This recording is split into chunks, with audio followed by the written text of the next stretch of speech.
Okay, let's begin the discussion. Hello, everyone. You guys can hear me, right? Thank you to all of who are here and have taken the time to join our group study. Welcome to the 11th session of Extended Review. For those who I haven't met before, my name is Bayu from Extended Review. So nice to see you all here. I'd like to briefly introduce Extended Review. We are a Jakarta-based collective group study initiative in Indonesia. We bring together practitioners from various disciplines to connect, interact, and engage in a discussion around topics, ideas, projects, approaches, and ongoing phenomenon within the creative industry.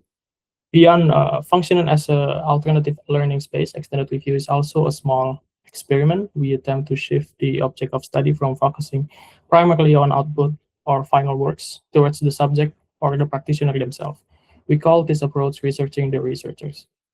Today, we are honored and, of course, privileged to invite not one but two panelists, Tiffany Wong and Tatsumi Sone. Welcome, guys. I also like to probably publicly apologize to you both for rushing things in the last minute of doing the preparation. And of course, thank you for giving us the opportunity to hear from you both. We are really appreciate the time you've given to us here. I will try to introduce both of our panelists as a quite long list, not gonna lie about it. First panelist is Tiffany Wong. She lives and works in Jakarta as a freelance art director and graphic designer. She specializes in print and book design, where she explored the possibility of tangible material in relation to the books as an object. Her deep admiration for the individual experience and the natural world has led her to create works that are deeply rooted in romanticism that some have described as poetic, raw, and whimsical.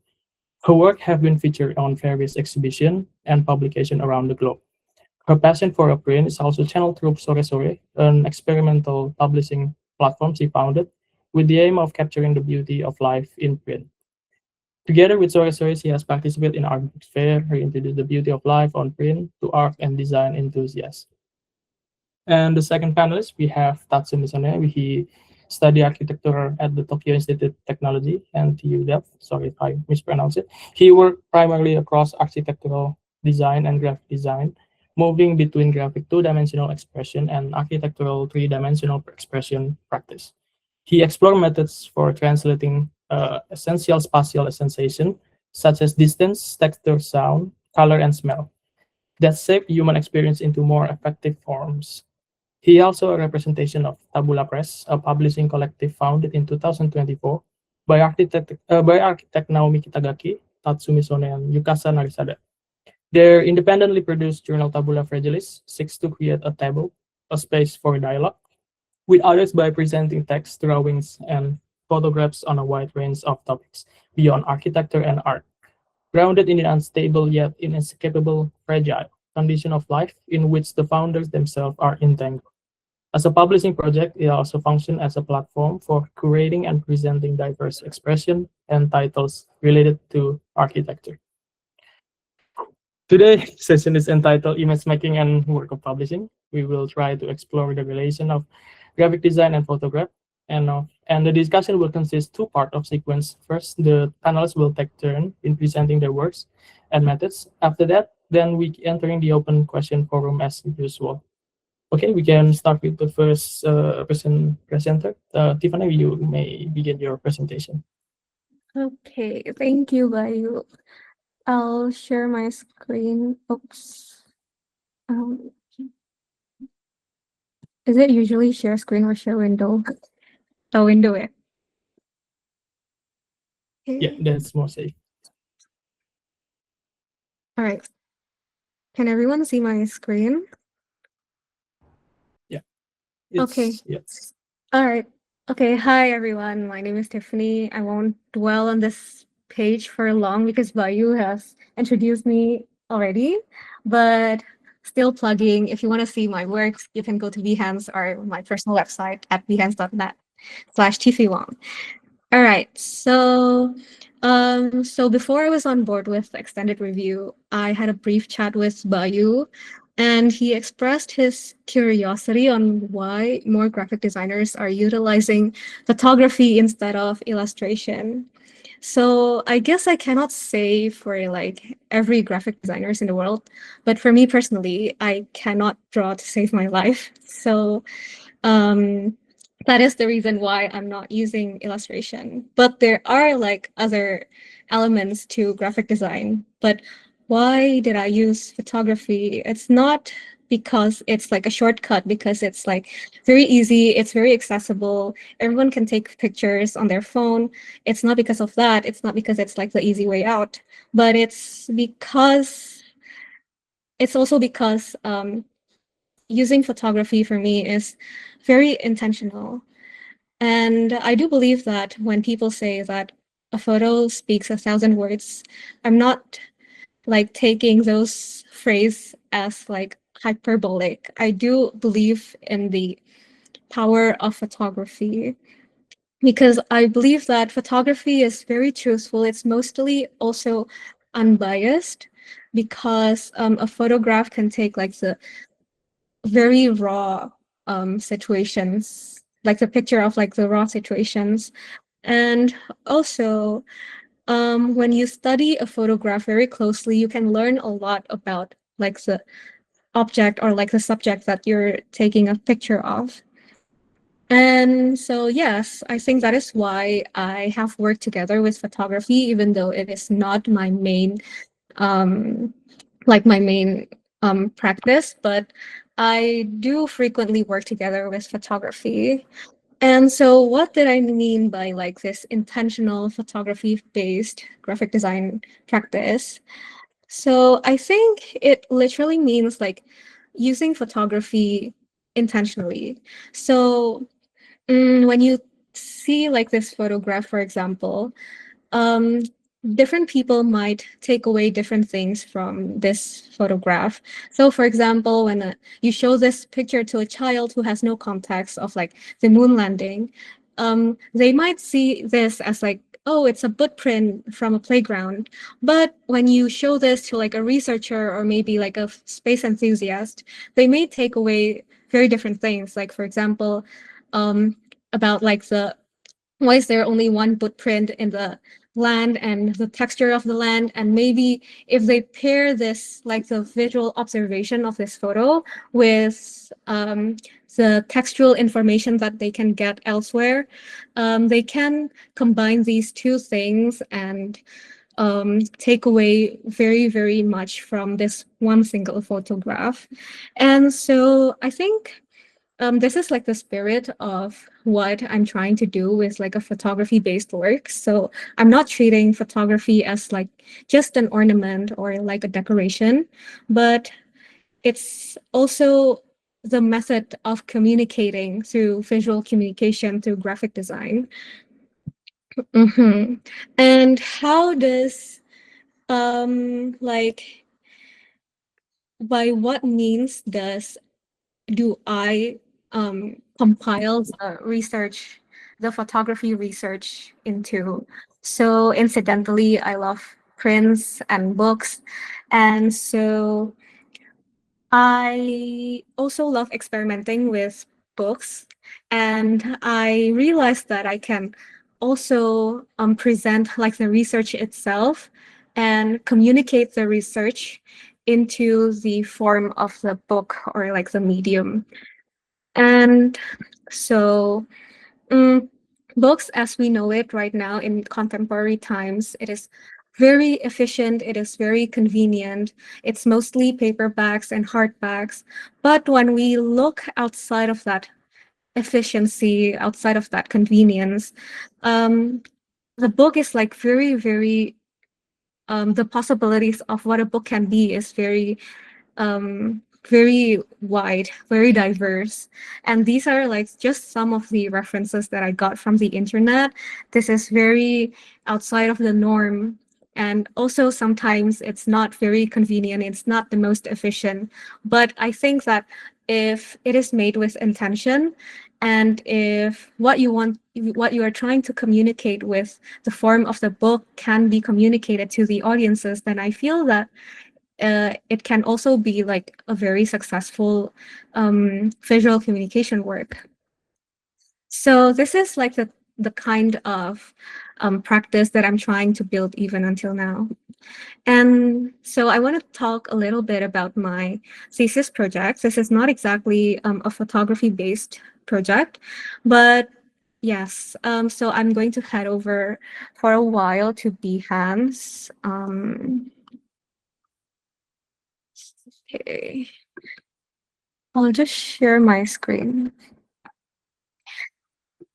Okay, so for this book, it's called The Desire for Elsewhere.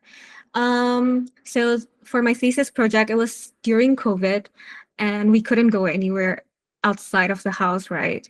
And I found this book and it's a very interesting book. It's a book written by Agnes Chu. It's a collection of travel stories written by her, and each story is titled with like the souvenir that she got from the travels. And the souvenir is like exhibited like in a conceptual museum.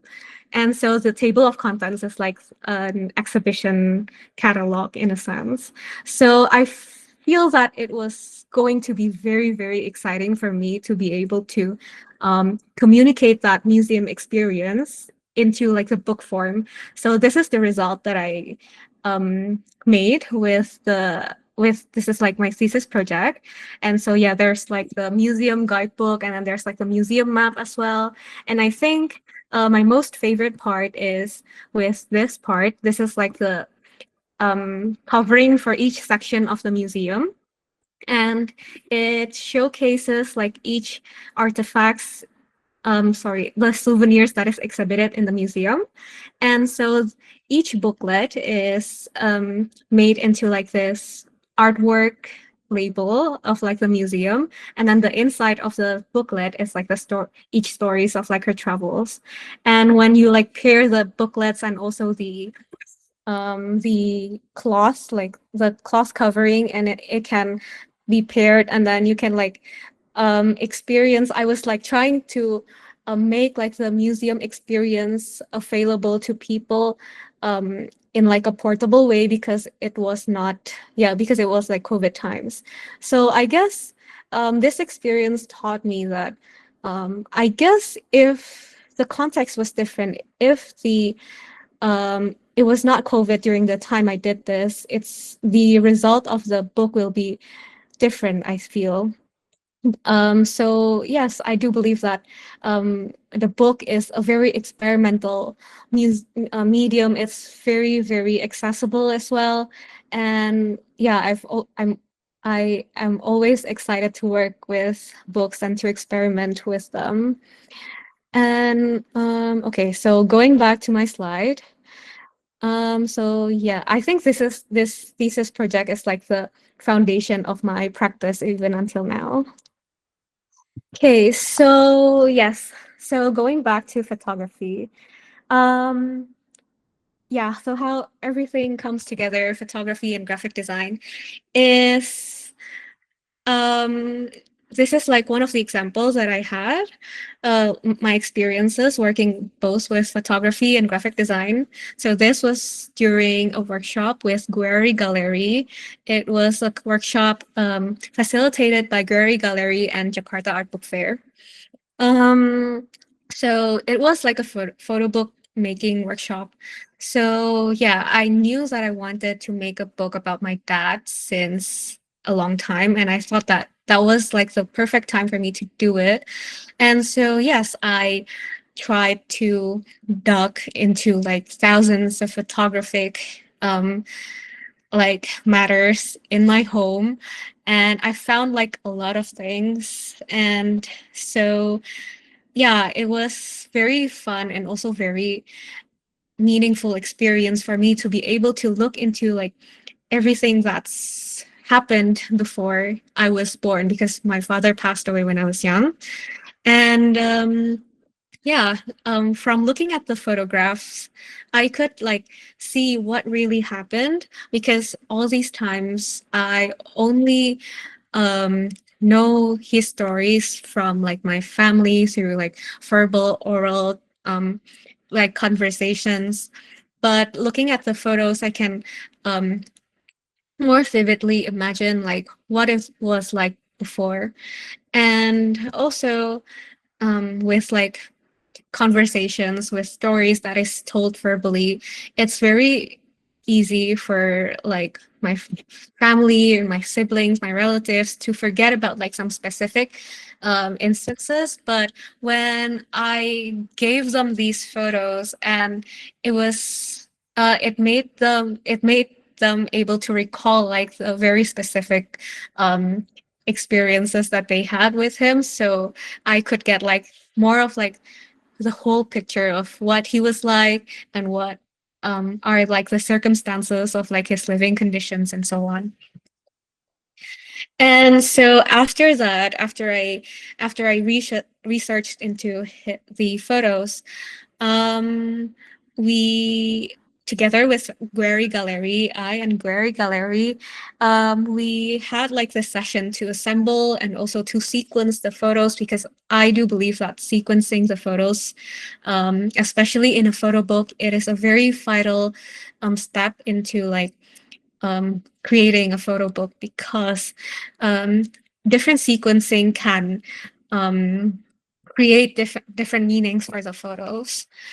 And so, yeah, also during this part, I was also considering like what are like the book forms that can go well with what I'm trying to convey, with the message that I'm trying to communicate to like the audiences. And so, yes, this is the final artwork for Best Come in Pairs. I'm going to switch over to Behance again. So yes, this is the final artwork. So the book is about rediscovering my dad, because his memories are a little bit hidden for me, because he passed away when I was young, as I mentioned. And so the memories are like really foggy for me, and nobody really talks about what he was like back then, you know. I just knew him like as my father, but I didn't know how he was when he was still young, before he was still unmarried. So this book is like um I'm trying to like dig into what he was like back then, like all the informations that he had. And I guess it's like a little bit grim, because it's like I'm trying to um dig into like the like the land that he's buried in. I mean, that's why the book color is like dark brown, like dark chocolate. It's to symbolize like the land, like the dirt. But yeah, this is like that is the intention that I was like trying to give from the book. And so um the result is like this 5 books in a box. And so because his memory is like very fragmented for me, I separated the books into like 5 different books with like 5 different formats as well. And so this is like the first book. It's like um, my the journey of like rediscovering him through his hometown, because incidentally I visited his hometown like the year before I participated in the workshop, and I discovered him, and that is what made me interested in getting to know more about him. So yes. And then the second book is the passport. So one of the things that I cherish is like his old passports, because it has like his signature in the passport. And when I look into his passport, I realized that the countries that we visited are like, I think, exactly the same. I mean, the sequencing are not exactly the same, but like the countries that we've been to, they're all the same. So it's like a very nice sentiment for me. And so I designed this passport book as like a DOS book. So it's two-sided to represent like this parallel that I have with him. And this is the third book, the photo album. This is the book where I put the photos before I was born. So some when he was still very young, before he was still not married yet, and then until he's married, and then when he had my sisters, and then the last one was like a photo of me and him. And the photo album is like vintage, and I thrifted all the photo albums in like a thrift market. So I really love this one. And the fourth book is the memories that I have of him. And it's very flimsy. I printed it on like this transparency paper to give it like a very fragmented, very ethereal um like atmosphere, like this vibe. And also the pages are like segmented, separated, so that it gives off the vibe that my memories of him are not um like very, very clear.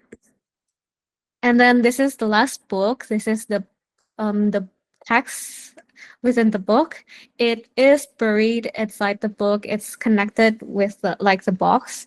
So if yeah, I think when I participated in like art book fairs and when I bring this book with me, I think this section is what surprises people the most because it's not very apparent at first, but when people read it, I think most of the time people are like very um they sometimes they relate, sometimes I s- I feel like when I was in KL art book fair, so one person like cried a lot and I feel bad because of it, but I really like this part because this one is a suggestion made by Karen, which is the facilitator from Gueri Gallery. She is a psychologist, and she suggested me to write an imaginary interview transcript with him and to like just talk about um like me now talking to him.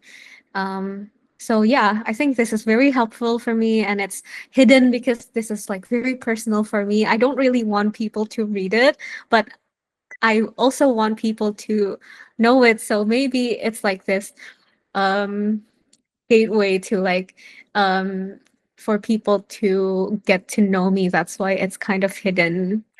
So yes, and this is like this 2000 um Easter egg at the bottom of the book. And yeah, if you read the transcript, then you'd know what it means. So yes, this is the work, and yeah, I mean, this is like one of my most memorable and also most exciting projects that I've ever done because it's also introduced me to like very intentional photography practice, and to be able to create something out of it. It is very, very very, very exciting and also very fulfilling for me. And to be able to share this story and have people and to successfully communicate what it's trying to communicate, I think this is like very humbling, and also like this is like very warm for me. And um, I'm really glad that the things that I'm trying to do, like the intentions that I'm trying to convey, it's conveyed successfully to other people. So yes, I think that's it from me. Thank you everyone for listening. And okay, I'm bringing it back to Bayu. Yeah, thank you, Tiff. Tatsumi, maybe you can begin. Yes, so I'm gonna present it now. So and then we have the questions after. Yes. Okay. And one more.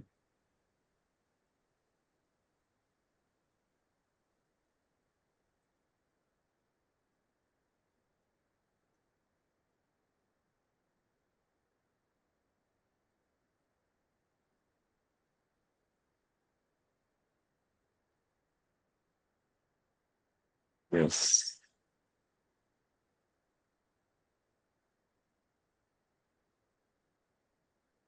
Can you all see my screen now? Yes. Yeah. So this is Tatsumi Sone from Tabula Press, and I am an architect and the graphic designer. And in terms of my interdisciplinary nature, I'm going to present that the photograph or the graphic design as one type of the plane in this talk session.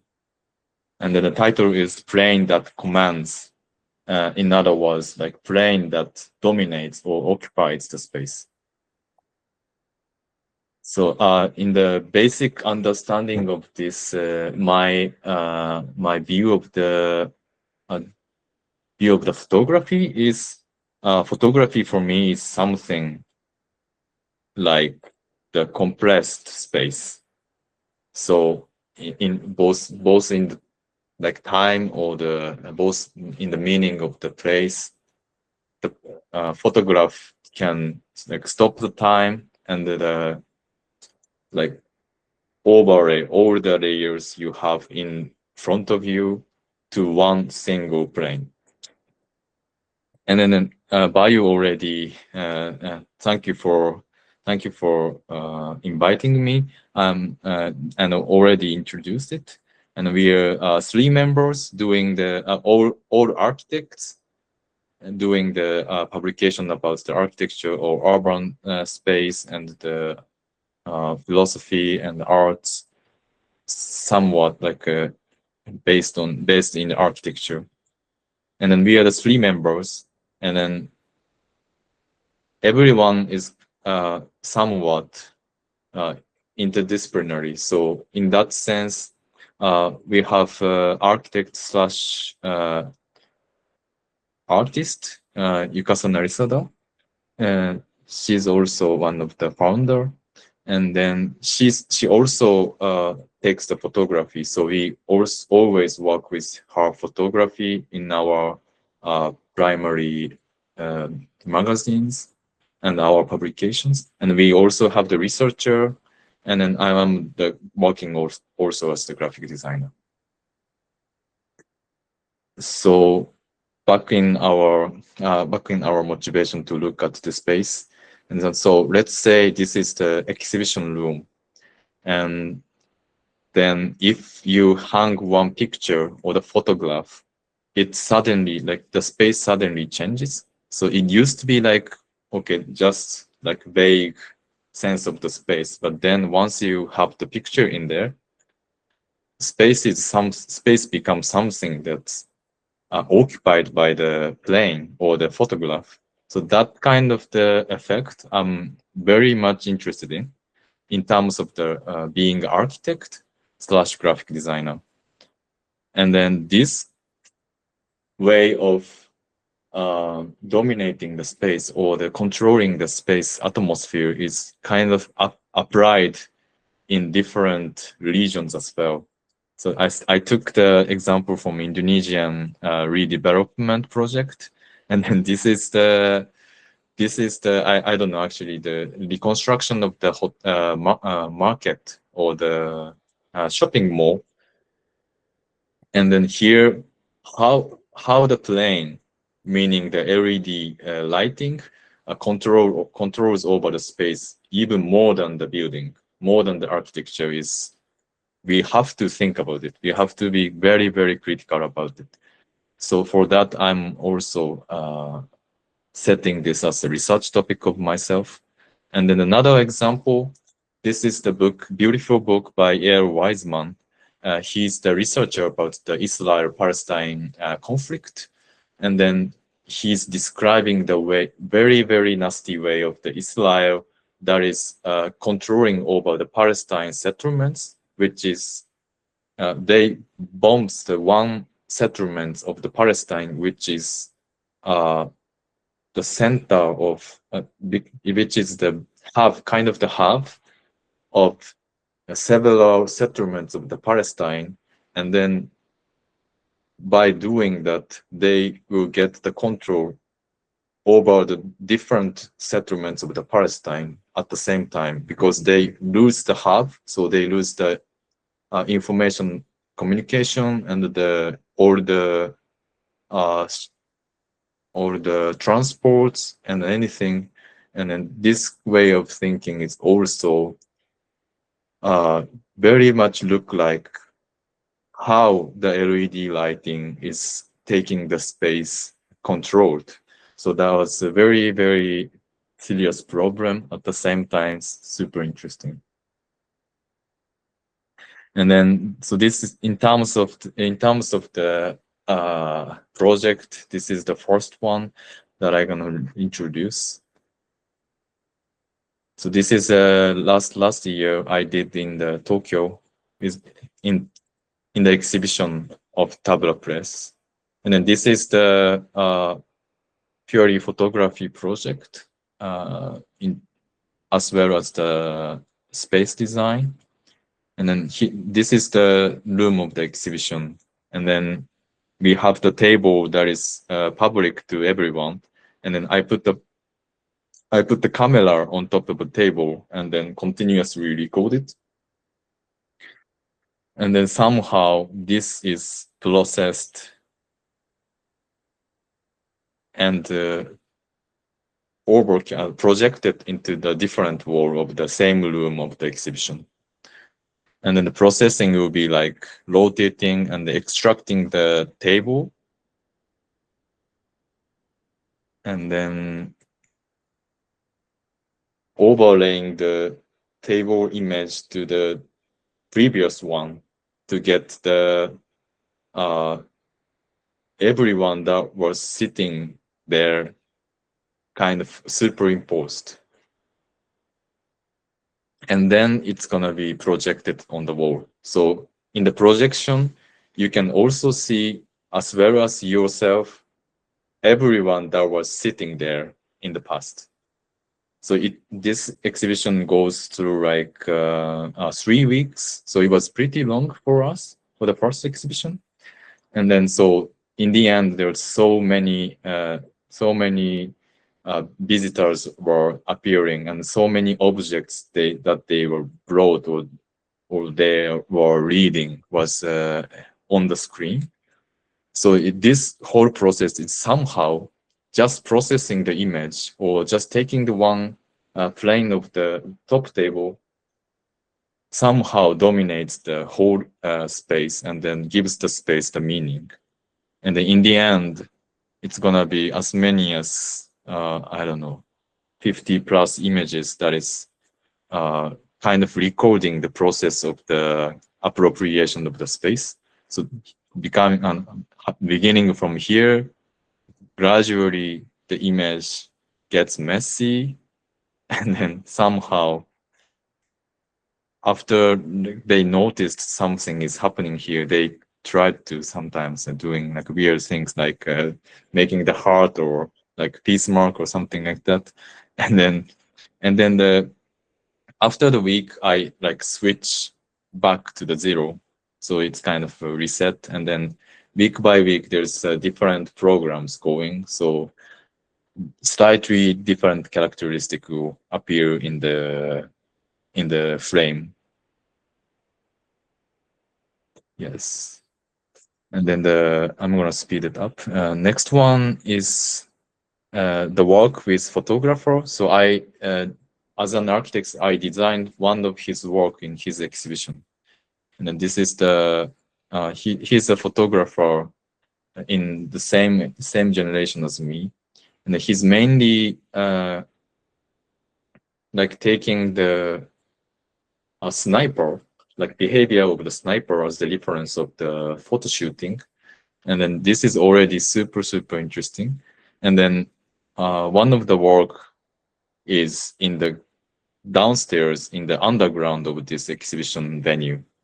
And then this weird lighting is actually coming from the upper ground floor and then reflected by 4 mirrors to reach to that underground space. So this was what I designed. So not the photograph itself, but the lighting of the photograph that makes the photograph visible. So this is kind of the project of the rendering the photograph in the exhibition venue. So I designed and ordered this kind of bracket plus mirror units that is freely adjustable with any angles or any tilting of the mirror face. And by that, it's mirrored and then bouncing until the final surface of the photograph work of Shota Tsukiyama, the artist. So all of the lighting layers are precisely calculated by me, and then these like super precise values of the angles of X and Y is given for him to get the actual result of the lighting position. So it's in the underground, it's super vacant space with the few mirrors lighted up. So it's super vacant and no light without it. But it somehow, after you noticed by your shadow or by your behavior, there is the light reflecting through the space. And people are actually like realizing, okay, these tiny mirrors are occupying the space in terms of the photography. It's kind of the already making the space itself as the like device of the rendering of the photograph. So this is the position of the mirror and plus kind of perspective of the exhibition venue. And these are actually kind of controlled by precisely calculated 4 planes that makes the lights reaches to the final photograph work. And then in third one, it's also the work with artist, but she is this is confidential, so please don't take the screenshot, please. And then Chikaku Yamashiro-san is the video artist, not the photographer, but I thought it's kind of similar to photograph in terms of the like aesthetics. So I took it as the example. I mean, I'm gonna go for this very quickly. So there are one big exhibition room with 4 video installations happening together, and then she made the video work that is simultaneously connected between 4 video work. So it was already super interesting for me. So you have to always look at four videos at the same time. So the venue looked like this. There's 4 screens, but everything like happening differently. But at the same time, sometimes 4 screens have same images on the video that connects the space together. So there, what I did is also the placement of the screens, but as well as that, I designed the placement of the fabrics that is hanging here to like gently divide the space, but it's also semi-transparent. So lights are going through the fabric to have some sort of, the space around the screen to affect the people in front of the screen. So like by caring very carefully about the dimension of the space that is taken by one videography, I was studying this kind of placement of the screen plus fabrics as the divider of the space.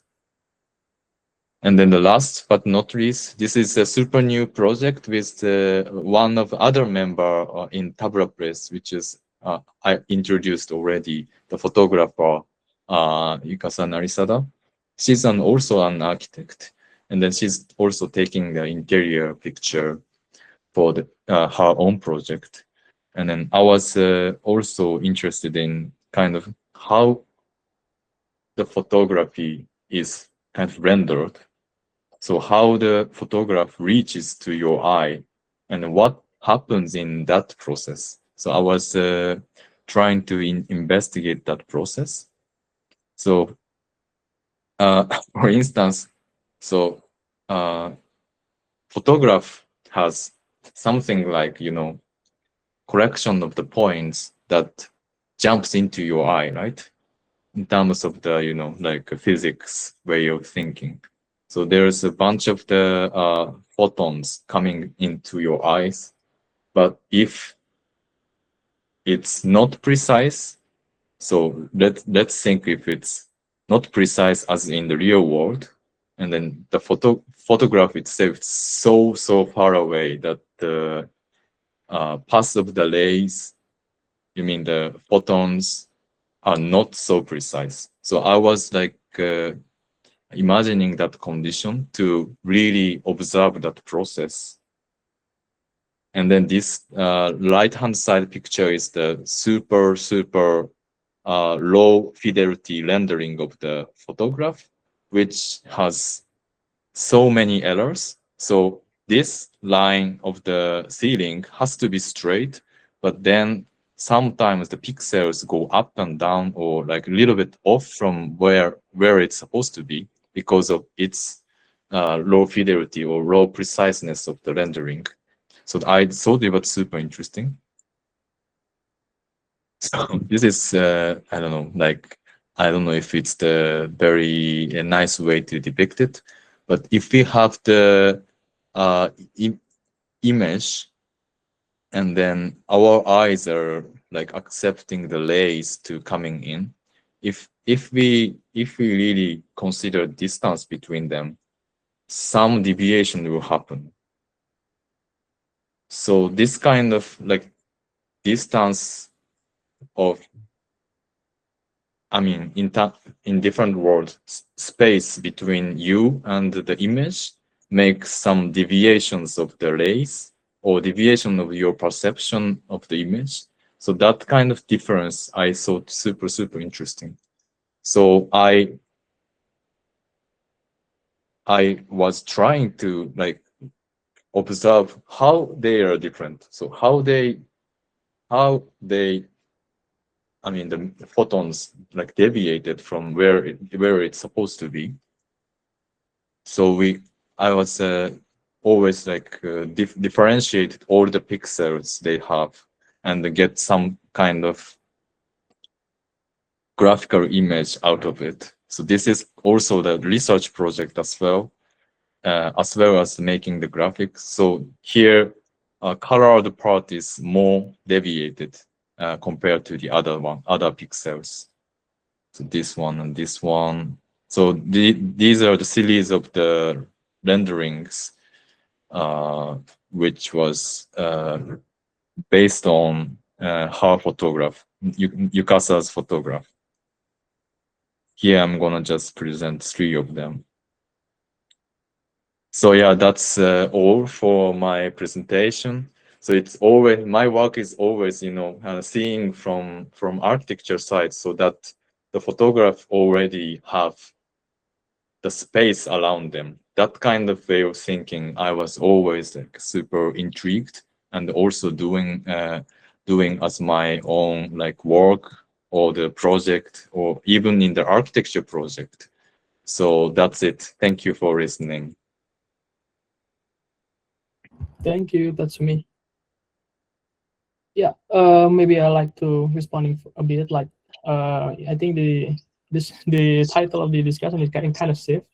Like, it's not about the idea of printing anymore. Like, I think it's much more like the intention of visual communication. How would we deliver a communication? Like TV share a sentimental value on delivering something that's sentimental, but then translated into a printed that maybe convey the message more better rather than speaking up. Maybe like it's more easier to be in the printed things. And Tatsumi actually more like a responsive to the space he provided. Then and then deliver the message through the something that is rather more like experiential, maybe. Maybe now we're entering the open question session. So please, if anyone want to ask question, please use the hands up feature below, then please also introduce yourself to everyone here. So if anybody wants to ask question, please raise your hands.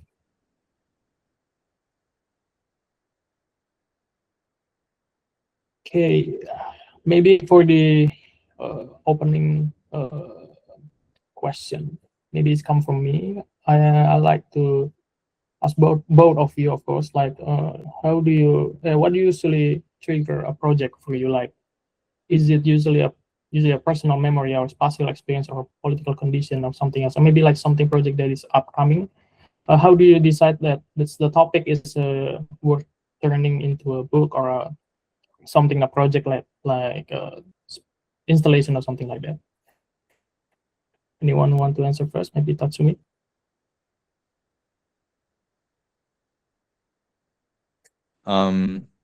Yes. For me, it's more like it was partially on my presentation, but it's when I do a like self-initiative project, I think it's more intrigued by the condition that surrounds us.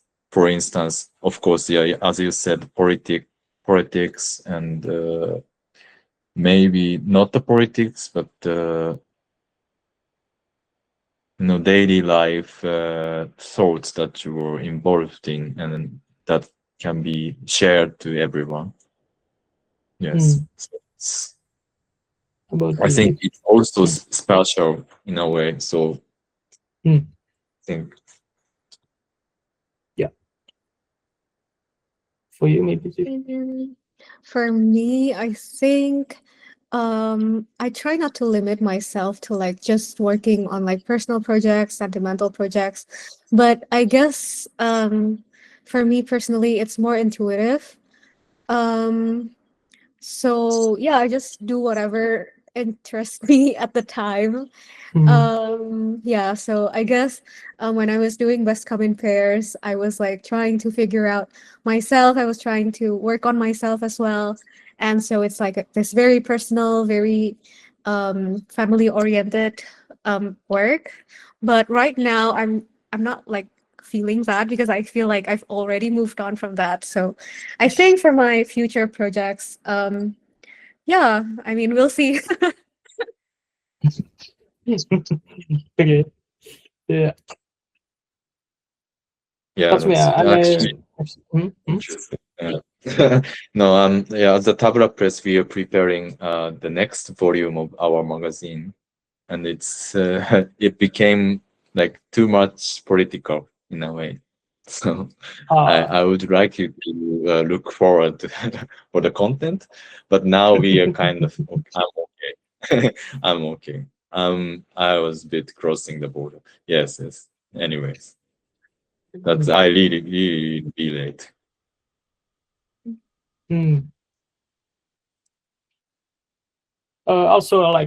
Also like question, like maybe like we are maybe discussing about more like our initiative project, but I also like to ask about the how do you navigate the tension between the client driven works and more personal like how do you balance the between the client driven works and then you work into something that is more political, more experimental, more personal, but then you also have this client works. So how do this world usually influence each others? Is it you're seeing how you seeing the world affected by your client based works, or is it not? True. I would like to ask Tiffy maybe because I'm already working on like architecture and graphic as well, so it's a bit more complicated.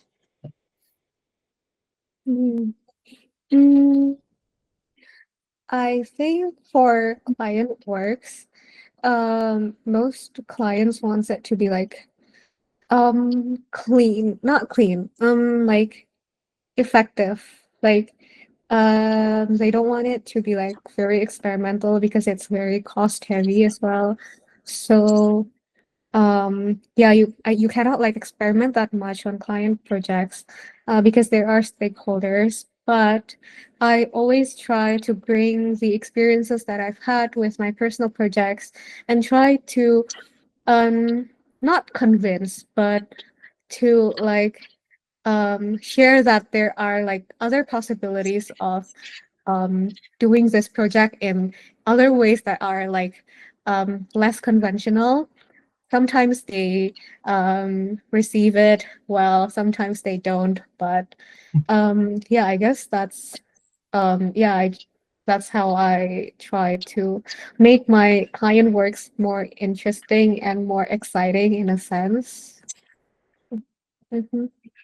Mm-hmm. Yes, that makes me remember one thing I was thinking these days. So like working interdisciplinary is something in a way like useful for this kind of thing. So in my presentation I like talked about the LED ornament of the like Indonesian mall, yeah? But this can be taken for the normal like graphic designer. If I was only doing the graphic design, I take it very, very boring. I know, like if Mm. it was the client work, I would just just go away from the project, to be honest. But seeing it as the different myself as an architect, it's super, super interesting actually. Mm. So it's kind of like exchanging the point of the view between yourself or between your member, like your friends or your collectives or something like that. I think sometimes makes super boring things in one discipline that sounds very, very interesting to the other one, I thought. So you add another perspective, something like that. Mm. So in terms of, yeah, that client work maybe affects me a lot. Mm. You make the, yeah. Anyway, but how role does like you guys having a self-publishing play in your practice? Does it really create independence, or does it come with a different kind of limitation? I mean, like Tatsumi have like have two other partners, and Tiffany is working by herself. Does it? How do you guys doing it? Oh, Like, what's the different kind of limitation? yeah, this is like initiated like 2 years ago, and then at that time it was totally like self-initiated. So Oh, we have to we have to pay ourselves. So we are already only based on the fundings oh, by governments or some municipalities. But nowadays we are starting the kind of consulting service, let's say, for those who really want to make the book or publish the project book or something for the artists or the young architects or the companies. We are trying to do that. So in that kind of client work, there is a limitation. So we sometimes like have, I think it has to be acceptable mm, socially. So we cannot do very experimental like a binding. So it's also about the durability, like if it's the 1,000 copies publications or 5,000 copies of the publications, then the book has to be very, very, durable in terms mm. of the materiality or the binding or everything and printing as well. So that was kind of limitation, I thought. But then, yeah, I think then those kind of books also has its own strengths, or the, I think, strengths. Okay. How about you, Tiff? Working by yourself, is it hard or is it easier? Hmm. Maybe. I guess working by myself has its perks. I mean, I'm free to do whatever I want, but yeah, I mean, it comes with like limitations, especially financially. Uh, But yeah, I mean, my practice, it's not as big as others, so it's still very much a personal endeavor. It's mm, like an extension of myself. So I'm happy to work with mm, myself, but mm. I'm very also looking forward to working with other people as well in the future if there's like an opportunity. Okay. Does anyone want to ask question? Maybe. Yeah, that's open to everyone. Mm.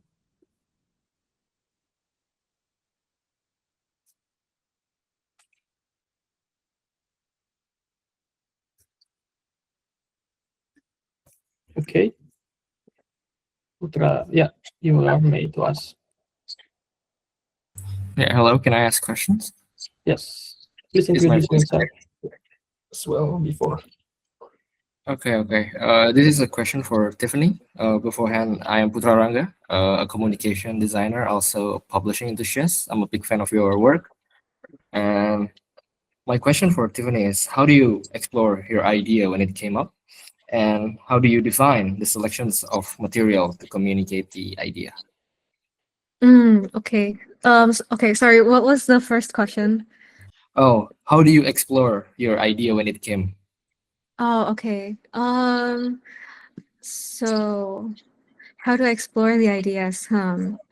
So I guess most of my works are very intuitive. I mean, I've said intuition so many times today, but it's true. I work with intuition, and so I guess it really helps if you have like a lot of inspiration. So I guess it's very helpful if you look at so many different things. Like, it doesn't have to be specifically what you like, but you I suggest you to like see many different things, and then one day you'll have the opportunity to utilize that knowledge into the work that you're trying to do.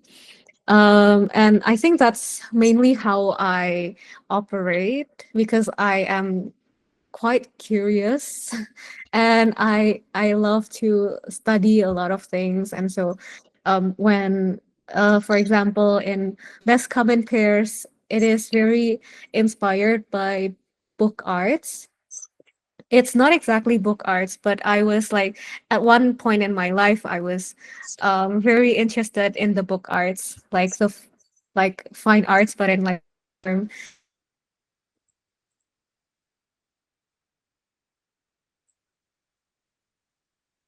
And so for the materials, um, so I guess yeah, I think it's like a learned knowledge. I guess you have to go to like printers and feel like the materials yourself.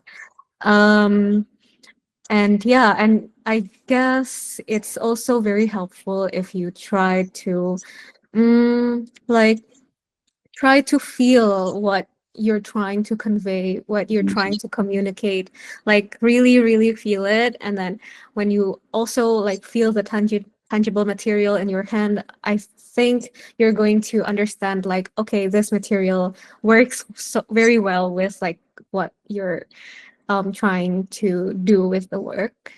Um, is it like very abstract? I'm so sorry. Yeah, I get the whole idea. But you Mm. were speaking about inspiration. How's your process to, get the inspirations? Oh, okay. So, for inspiration, it's personal. So, yeah. So for best common pairs, like the desire for elsewhere, it's because I really love books. I love prints, and then when I was doing the desire for elsewhere, I love museums. That's why the work is like very museum centric.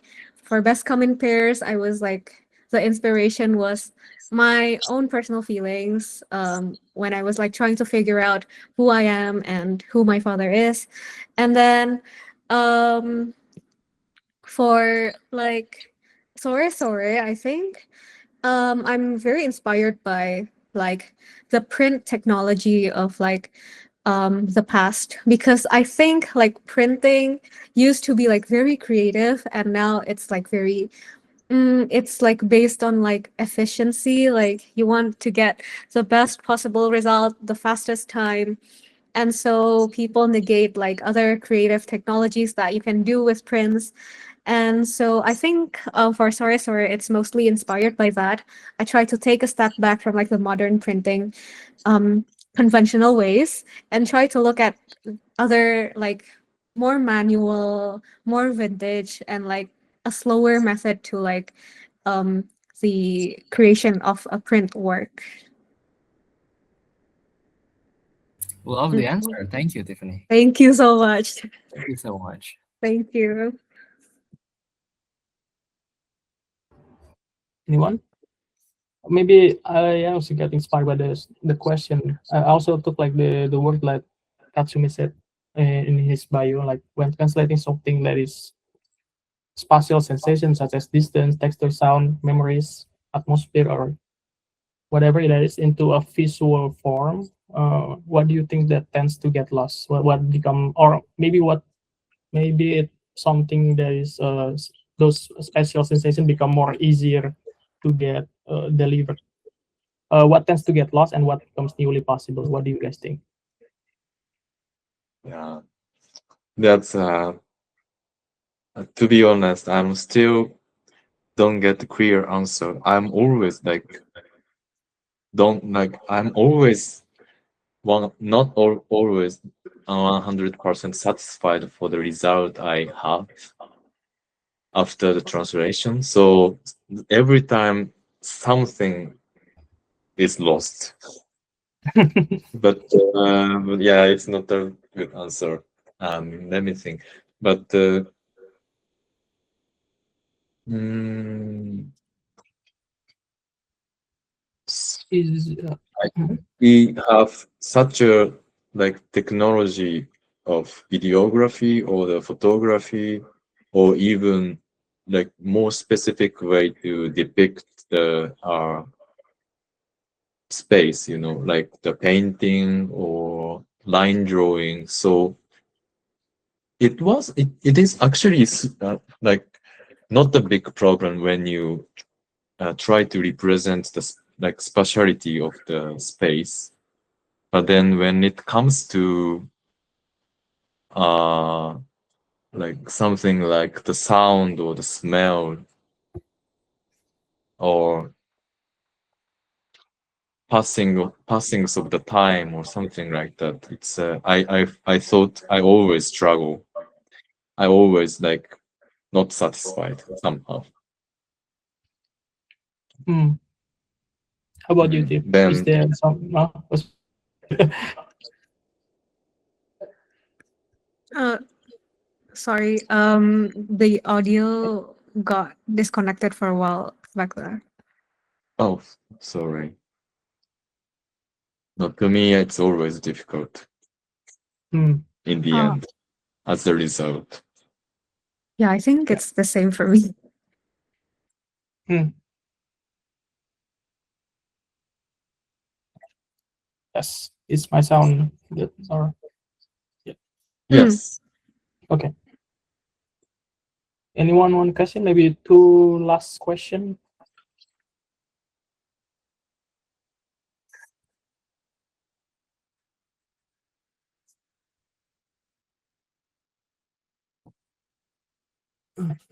Hmm.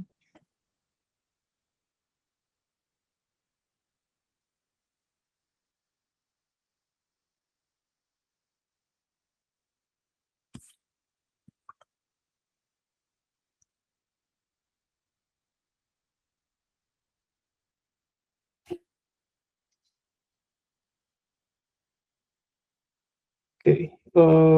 Maybe like another question from me. When design become a space for memory, storytelling, or critic, what's the responsibilities that comes with that usually, and where is the line between documenting and the artistic? Do you just like, I just want to tell it and whatever public can take it, or you just take it very carefully, like I should be careful with whatever that is, something like that, or which one are you?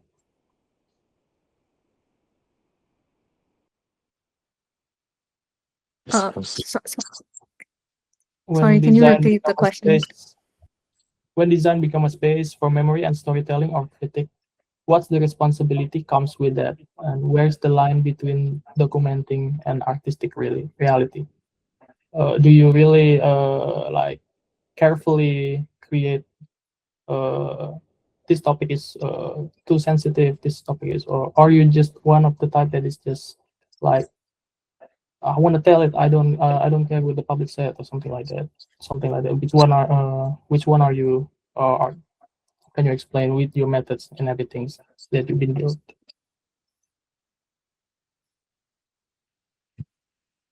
Okay, maybe I can go first.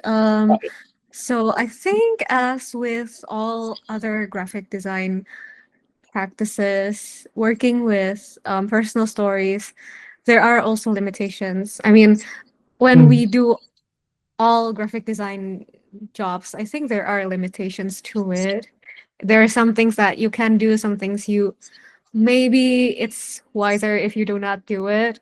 And so I think it's the same for like personal stories. So based on my experience with best come in pairs, I mentioned that there's like this passport section, and when I was doing the mock-up, I forgot to like censor the passport what's like the code, not the code, like the passport number. And so yeah, I think my mom was a bit like worried if anything will like leak or something. And so yeah, I think like those kind of considerations are very important. And yeah, it's also to protect like the people that is involved as well. And so yeah, I think with all jobs in the world, you just have to be a little bit more careful, especially with like personal projects. How about you, Tatsumi? When you're dealing with the I think it's very, very important questions, because when you do the publication, especially, I think so I feel like it somehow like fixate the things that is written there in the magazine or the book or zine, anything, than when you speak or when you chat with somebody. So that kind of like power of like fixating things was very strong. So we really have to be very, very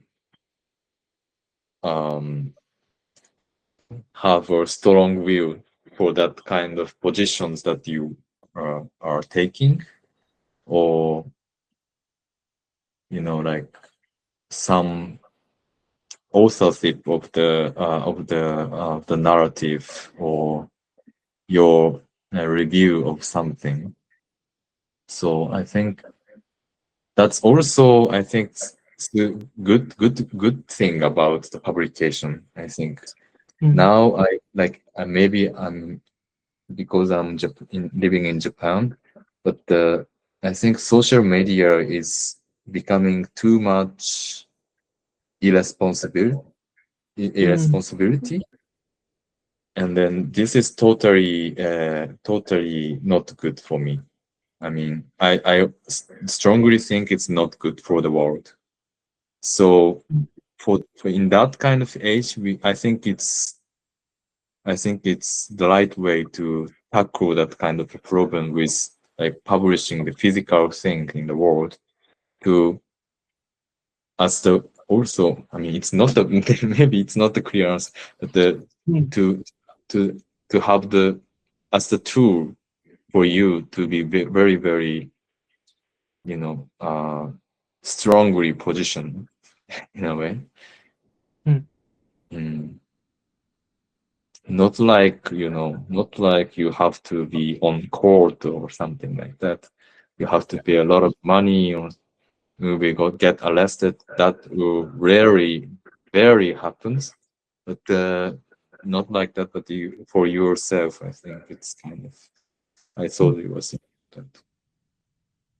But in terms of the difference between documentation and the aesthetical reality, and let me think about it still. It's very difficult. Sometimes purely the documentations have some aesthetic means. So that's also, I thought it was interesting. The one book I introduced in my presentation, like Yael Eisman, he's the researcher of the Palestine Israel. That's actually pure like fact. So it's kind of just document. But it's already then have super strong impact for the people just because they revealed it because it was hidden. Kind of. Okay.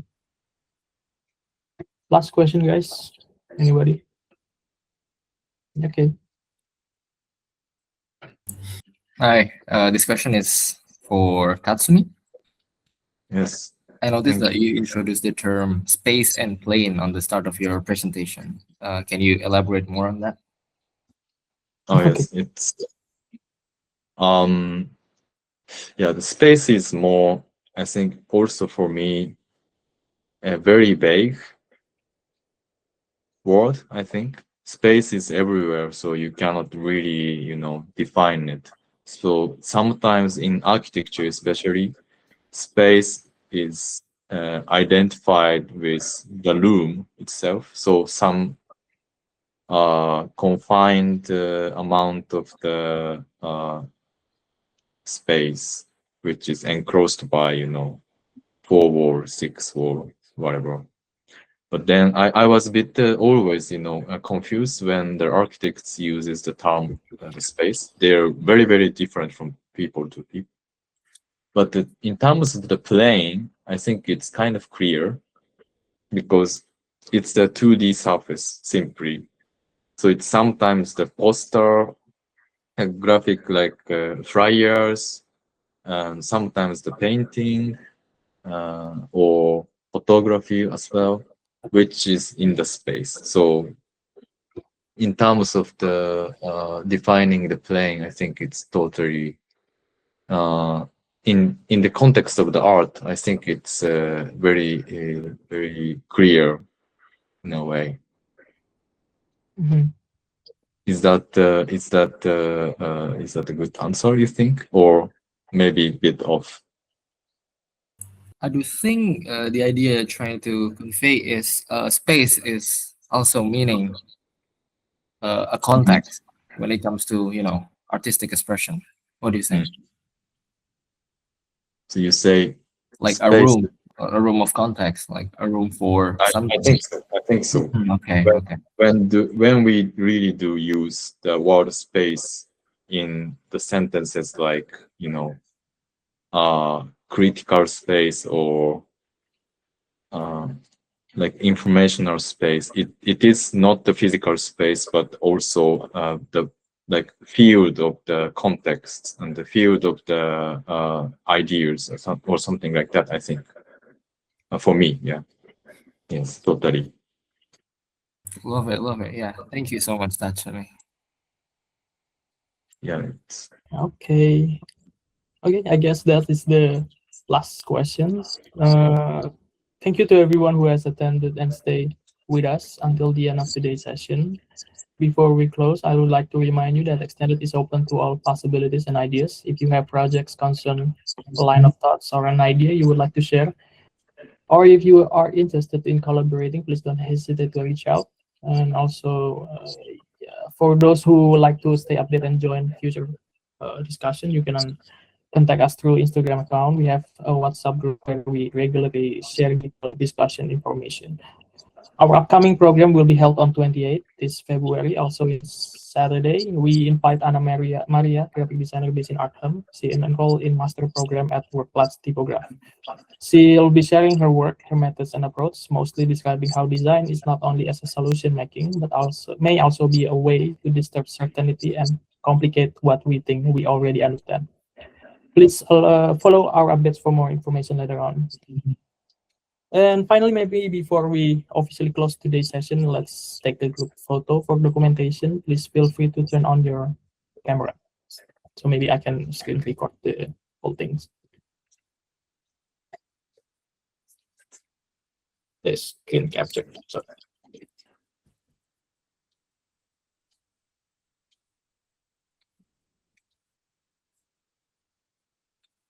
No, just that. Okay. Okay. Itu. Oke. 3, 2, 1. Oh ya. 3, 2. Okay. Thank you everyone who has been. It's been a pleasure.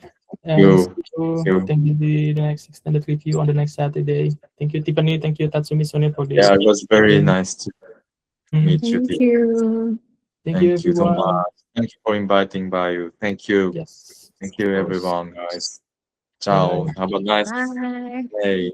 Have a nice day. Yeah.